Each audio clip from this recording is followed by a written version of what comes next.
All right, guys, another day, another delicious juice. Now I'm going to make this delicious green juice using these ingredients, but first I want to talk to you about a few things in regards to juicing. Number one, I want to talk about something that I call responsible juicing. Responsible juicing, as I term it, is an approach that I use that when you go to make a juice, you don't just grab a lot of fruits and juice fruit juices. Now you can do that if that's your thing, but for me, I like to use mostly vegetables with just a little bit of fruit to sweeten it. Something like a Granny Smith apple, which is low in sugar compared to other apples, something like 1 beet, maybe 2, depending on how much juice we're making, or something like berries. Those are the things that I typically like to use to sweeten things.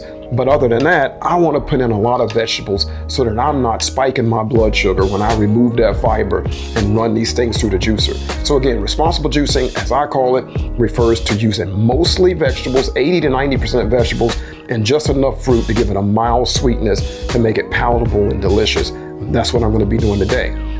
And another thing that I wanted to talk about is cruciferous vegetables. Now, there's some people who think that cruciferous vegetables like kale and arugula and watercress and cabbage can be problematic for the thyroid if you eat or juice them.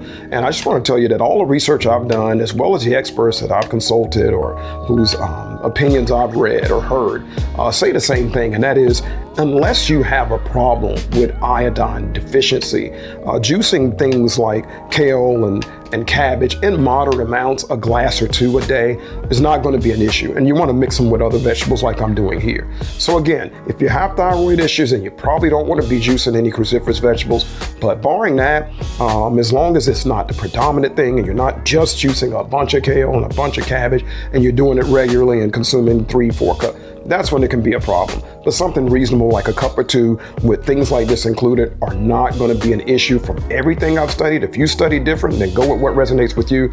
I just want to tell you why I'm comfortable doing this, and I've done it many times, and I have a healthy thyroid by all measures. All right, guys, so I just wanted to mention those couple of things, and now let's make this delicious juice.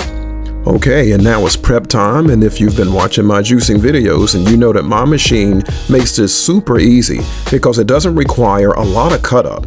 You can cut your veggies, your apples, your cucumbers into large pieces, and the juicer will handle it all. Just turn on the button and wait on that juice.